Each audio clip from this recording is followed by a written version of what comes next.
There's a storm across the valley. The clouds are rolling in. The afternoon is heavy on your shoulders. There's a truck out on the 4-lane, a mile or more away. The whining of his wheels just makes it colder. Welcome to Community Forum.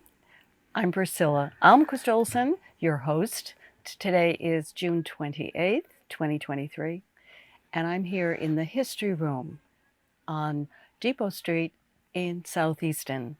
And the History Room is one of my favorite places because it has all the things that clutter my house. So I'm either going to open my own history room or more probably bring some of the items here for Anne and John DiSantos to sell. And you can do that too.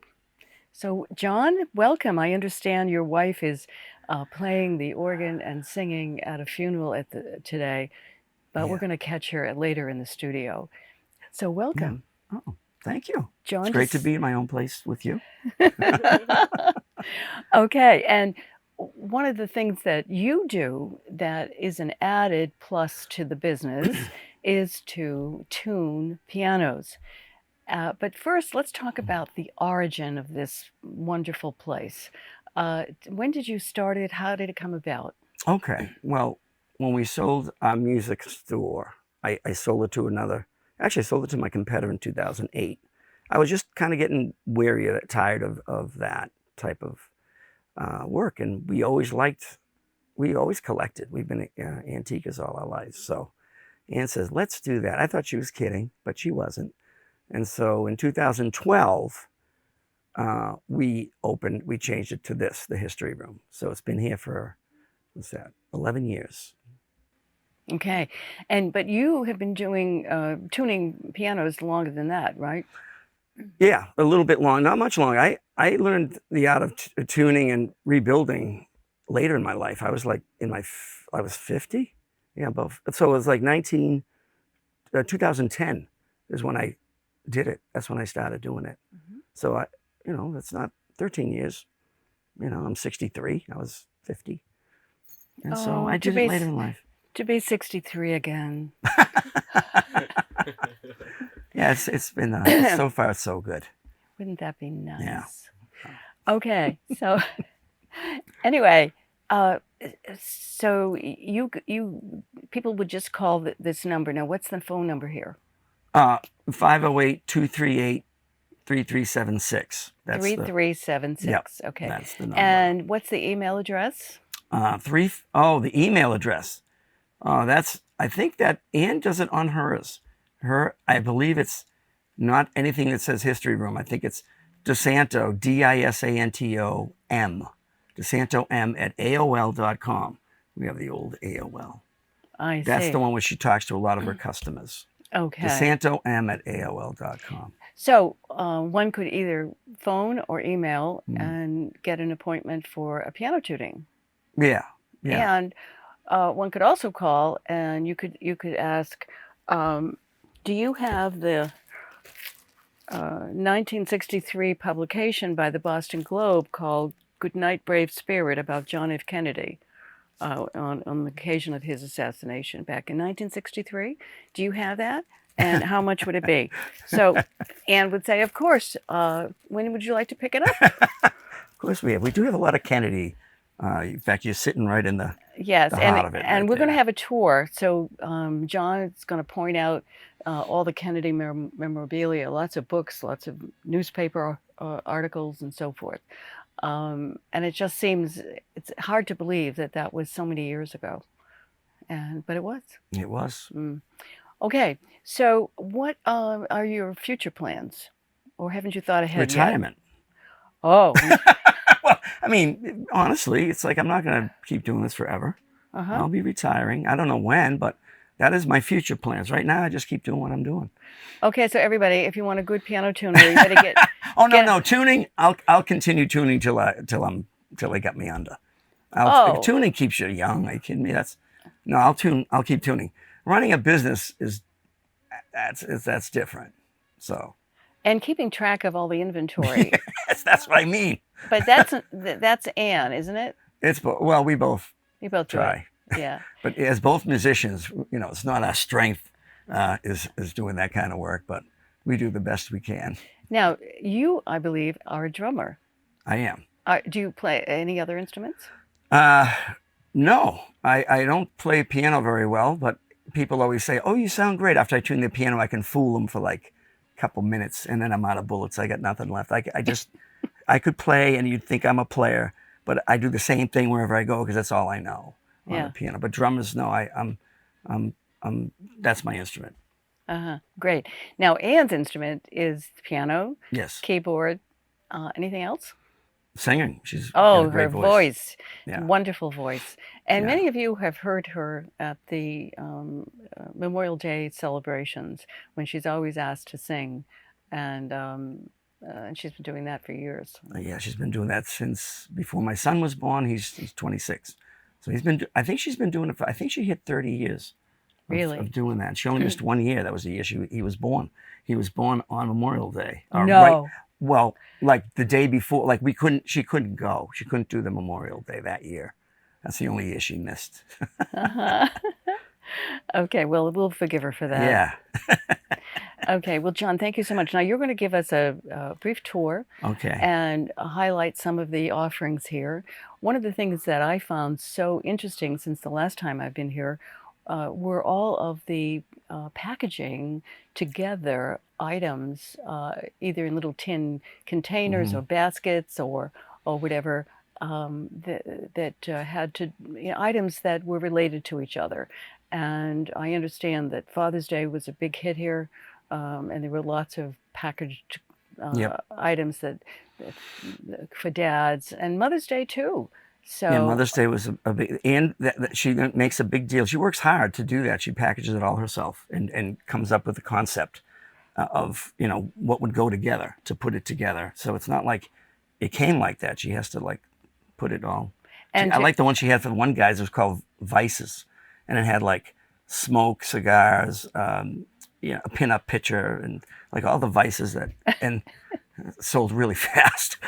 It sold fast. It sold fast, yeah. Well, she should make up a few more. Cigarettes. It had just, you name it. And a bottle of scotch. So that was the Vice package. That was my favorite. Yeah. Yeah. So instead of buying a bottle of wine when you're going to visit your friends or bring a plant, think about coming here and bringing a little packaged goods. It doesn't have to be Vices. It can be some early edition books and other things that are all packaged. And I noticed I saw one that I thought was great was from the Gilmore estate and in Easton, and it was I think Hard Times and I forget the other one. We can check it out. But with it was a handheld silver candle holder, just like when they would get up and have to go pee-pee in the night in the 18th century. What did they have? There was no electricity, no light bulbs to put on, but they had to light a candle. And the candle holder had to have a holder itself so that they could walk and hold this candle. And so she's got quite a few of those here. Anyway, okay, so we're going to wrap this up, but we're going to continue. John's going to give us a wonderful tour, and so keep your eyes peeled. Know what you're going to find here. I still find things. Thank you, John. That I didn't know I had. Okay, so here we are about to begin our tour of the History Room located on Depot Street, Southeastern Massachusetts. John DiSantos, who is the co-owner with his wife, Anne, is going to give us a little bit of history about the History Room. Okay, well, first of all, this building is pre-Civil War. It was built in 1856. It was a VFW. After it was a school. It was actually a school from 1856 to the turn of the century. It was a single room, one, teacher type of place where kids from, I guess, first grade to sixth grade were here. And there are some pictures at the, Historical Society that has pictures of this building with the master they call him, the headmaster. And it's kind of a creepy picture. There's one picture where he's just standing there. Looks like he's like 9 feet tall with all the little kids outside right out front there. So it's a cool, it has history as far as how old it is. It was a school. It was a VFW. It had a liquor license till 2 in the morning. There were some crazy parties here back in the day. That's what I was told. I wasn't around because that happened in the 30s, 40s, and 50s. Oh, and then in the 50s, it became a doctor's office, and his name was Catwick. I don't know if you ever heard of him, but anyway, he was blind. He was a blind doctor, and he had quite a practice here. And then after that, it was what do you call it with little children? Nursery. Nursery, yeah. It was a nursery school, and So how did you by someone, I think her name was Anderson, who ran it. A woman who ran it and that was in like the 60s and 70s, and then we bought it in. Oh, was that Rosemary? Yes, that's that would be Rosemary Sabin Anderson. Oh, okay, who graduated a year So behind me at Oliver Ames High School. There you go. Yeah, that's everything it was, from the school to the VFW, doctor's office. Sorry. I think I'd know that, but I'm Italian. I talk with my hand. And then it was the nursery school, and then it was the music machine. We had that from 87 till 2008. And then it continued with someone else owning it till 2012, and now it's the history room. There. That's the history of the building. It's a great building. It's built like a fort. When you look at the beams downstairs, this ain't going nowhere. So if even we the have inspector said, they goes, look at the size of that timber. It's huge. Yeah, so the hurricanes are no match for this building. No. It's a really, So here we are. We're standing in front of the counter here, and there's jewelry. And then maybe John, you could step aside here, and we could get a look here of all of the jewelry. And it's just amazing. Necklaces, bracelets. Joe, go around the corner if you would. Thank you. And you can see the prices are so reasonable. I just picked up a 1950s costume jewelry silver bracelet, and it was $6. And I thought, oh my God, on eBay, it would be many times that. So don't think it's going to cost you an arm and a leg when you come in here, because it isn't. You're going to find things that you love, and the prices, I'm sure, depend on whatever Anne and John purchased it for.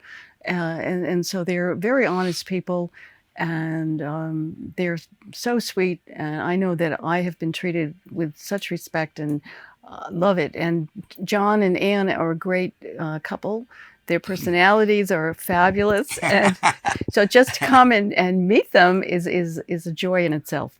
But for those of us who just love vintage stuff, this is an absolute magnificent oasis, and just come in here and check it out.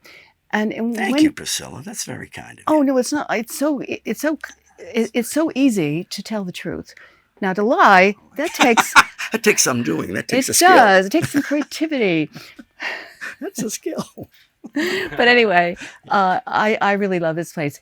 And so when you think about gifts, birthday gifts, Christmas gifts, there's something here for everybody. If you want something really unique, don't get the tie and the socks. Come into the history room and find something really unique that the recipient will really enjoy. We have people say that all the time, that they come here and they go, well, you have things I've never seen, or I saw like 30, 40, 50 years ago, and you have it. It goes, I like coming here because it's unique. That makes our day. It really does, because I want to be unique. We want people to say, I never seen anything like it. I love when people come in here and say, wow, it's one of the cleanest, shops like this, antique shops, because sometimes they're a little not as clean. So we try to keep it presentable all the time. And Anne does, she lives here. She really does. She's here all the time. Yeah. Okay, and so here we see some of Anne's handiwork. We have all of these packaged items here. For example, here's something, and it's it says antique Boston area ale bottles with Springfield label and short glass mug, $30. And here is one that is really neat too. His Class Act, it's called, vintage, a vintage swanky sniffer.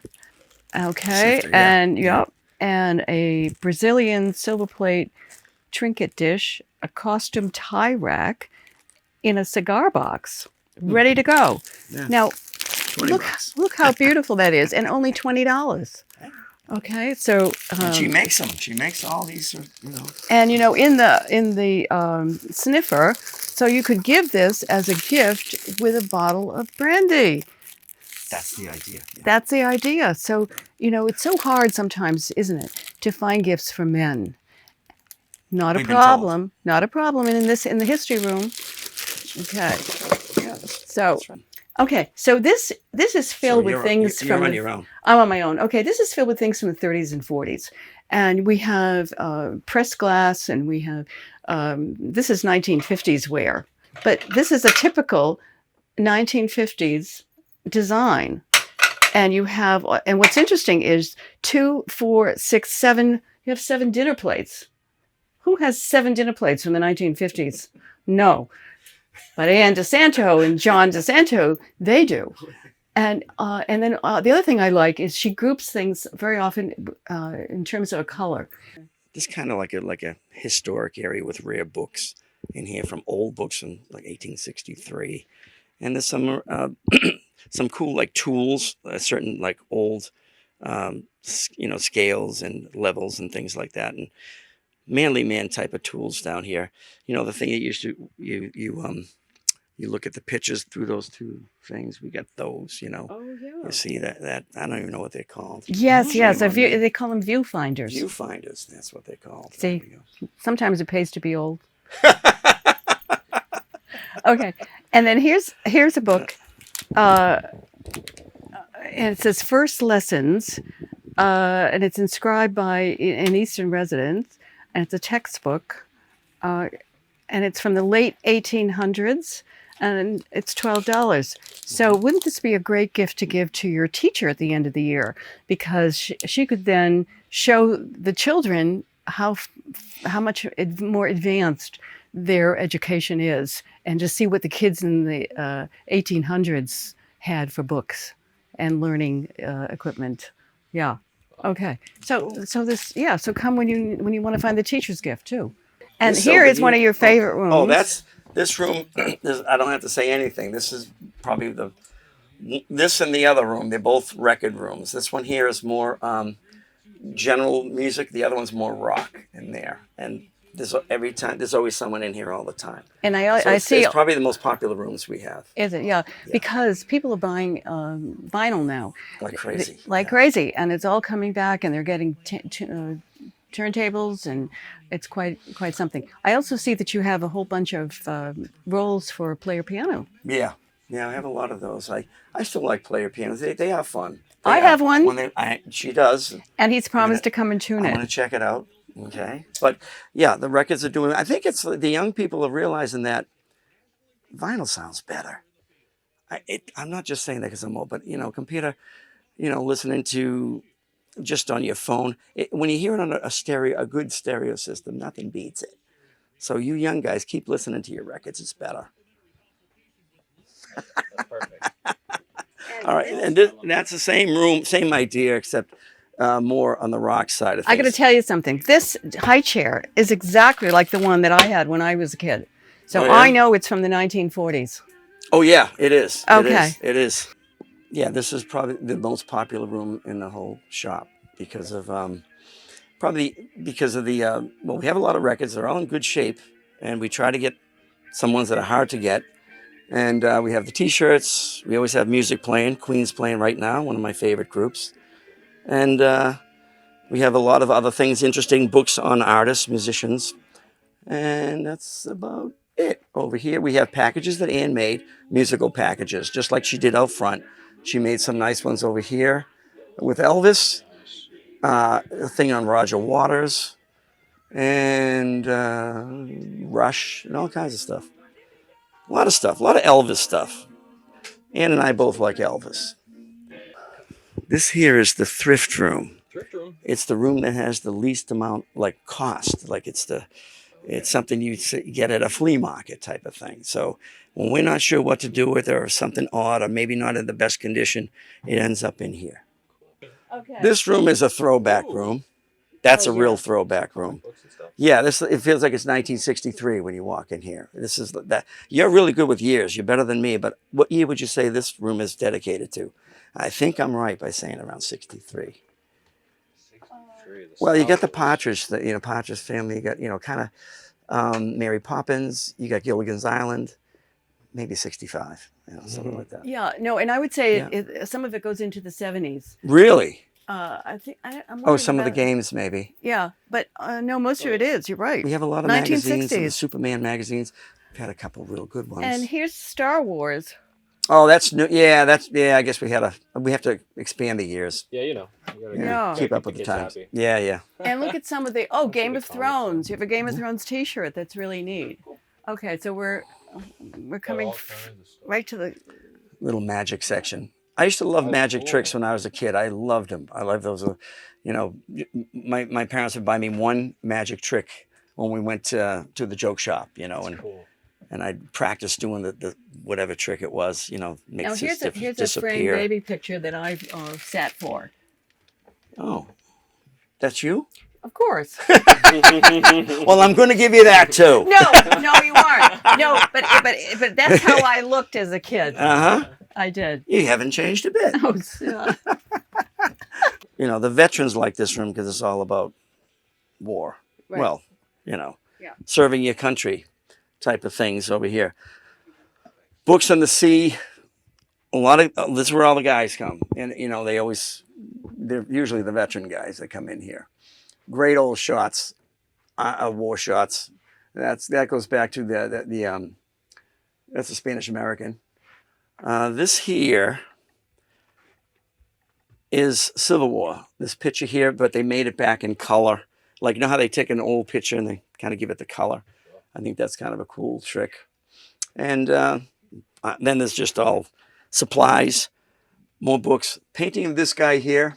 No one knows who he is, but it's one of the coolest paintings we have. This guy here. It looks like George Lucas. It does. It is. Look at with the sleepy eyes. He looks like he's had a long day. Yes, I know. I wonder who that actually is, though. That's interesting. We don't know, and I think we tried. I think Annie always tries to do some research on it, but we can't find. And ironically, we've had this a long time. It's almost like people don't want to buy it because they don't know who he is. And it's like, what is this? But it's so interesting. But people come here just to see the picture. Like, he's still here. Yeah, he's probably been here for like 10 years. Just no one. We can't leave the history room without looking at this magnificent photo that everybody remembers. Well, not everybody remembers literally, but everybody knows about it. And it's a wonderful photograph with a Navy guy kissing a woman when the Second World War was announced in 1945 that it was over, and everybody came to the streets and this one is in Manhattan, and people were screaming and yelling and joyful. So take it away, John. I'm going to tell you how I got to know George. I actually knew him because a friend of mine, when I was rebuilding this place. Tell us who George is. I will. I'm going to tell you who George is. I was building this place and a friend came. It was like midnight. I'm working by myself, getting this place ready. And I had one picture on the wall and it was this. And he says, "Oh, I love that picture." He goes, "Hey, do you want to meet him?" And I thought he was joking. I go, "What do you mean meet him?" He goes, "My father grew up with him. He lives in Rhode Island. He lives in Middleton, Rhode Island." I said, "You're joking." And sure enough, he says, "Oh, I'll arrange it." So all of a sudden, I got in the car, we went down, I got to meet George Mendonça, the kissing sailor, and his wife, Rita. And from then on, I got to know him. I tuned his piano. I had lunch with him. I went there a couple times. And then I got gutsy and said, "George, how would you like to do like a meet and greet here? Because we just opened this store." And he doesn't drive anymore because he was like 90 at this time. But he says, well, if you give me a ride, I'll be glad to be there. So sure enough, we had a line out the door with every woman. He came in here and they loved it. He was so funny and so open. And he was here for 2 hours kissing all the girls and anything. But people don't realize that famous shot was, the girl who he's kissing is Greta Friedman. She was not a nurse. She was a dental hygienist. Came out to see if the war was over, just out of curiosity. He had been getting a few pops in the bar right across the street over there. Sees her and just grabs her and kisses her. And Eisenstadt, the famous photographer, Alfred Eisenstadt, I believe that was his first name, caught the shot and shot it, did 4 snapshots. And the one that's famous is the second one, because Greta's hand is kind of down. But there are some other ones when she's like this because she's getting assaulted, basically. It wasn't a consensual kiss, but it's the most famous shot. And here's another thing that people don't know, most people don't know, is there was another photographer, Jorgensen, who caught the same, he was right there at the same time too. I guess it must have been quite a scene. And he got a shot, not quite as popular because you don't have, the backdrop that you have in this one of Times Square, but it's still a great shot. And it's just to the right. Yes, it's another shot. But anyway, that's the story of the kissing sailor, and it is George Mendoza. He lived to be 95. Yeah. Now, what does she Let's talk about teach? that a little bit. Piano and voice. Yeah, she teaches here. She does it here. That's why she just put a sign out there now. She goes, I want to get a few more students. She has like about 15 students, but she likes teaching. We're going back. I'm teaching. She's teaching. And when I had the music store, we all taught a lot. I mean, I taught 40 students a week, but I think that's why I went crazy. It was a little too much. And it's much better to teach a little bit less, and then you're still happy. Right. Instead of just And you have time going for yourself. Yeah. We called it the factory. It was just like, when this was the music machine, we had 400 students a week. But just think, John, how many people you trained. Oh, I know. And they still tell me, because they come in, you taught me. It's like, you're as old as me. You're old, and I taught you. Oh, man, that happens to us all the time. Yeah. And then you taught I love this one. The guy comes, yeah, and you taught my father. Oh, taught your father. Oh, God, yeah. We get that. Because a lot of the guys that come in here and the young guys, oh, yeah, my dad knows you taught him. Okay. Okay, so. Yeah. All right, this has been a great tour. Well, you've got something for everybody. Awesome. Yeah. Well, John, this was quite a tour. Yeah. And you have so much stuff, more stuff, interesting stuff, valuable stuff, and quirky stuff that nobody could ever imagine could be in one place called the History Room, located on Depot Street, Southeastern. And it's right opposite the big church. It used to be the Congregational Church. I don't know what it's called now. But right after, now we have lights installed there. And of course, the Civil War monument is there. So when you get to that intersection, if you're coming down Center Street, you're going to hang a left, and the History Room is immediately on your right. That's right. And if you're coming through the lights on Depot, you go through the lights, and you're immediately there on the right. And there's a big sign that says the History Room. So pull right into the parking lot. John, thank you so much for this wonderful tour. My pleasure. It's always so nice to see you and to know that you're alive and well and providing Easton residents and other people visiting with all of these wonderful Easton relics, because there's so much history here from Easton and beyond. So thank you again. Well, thank you for having me. Thanks for thinking of us. Thank you. You're so welcome. This is Priscilla Almqist-Olsen. Have a good day, and I hope you've enjoyed this program as much as John and I have enjoyed presenting it to you. Be well. There's a storm across the valley. The clouds are rolling in.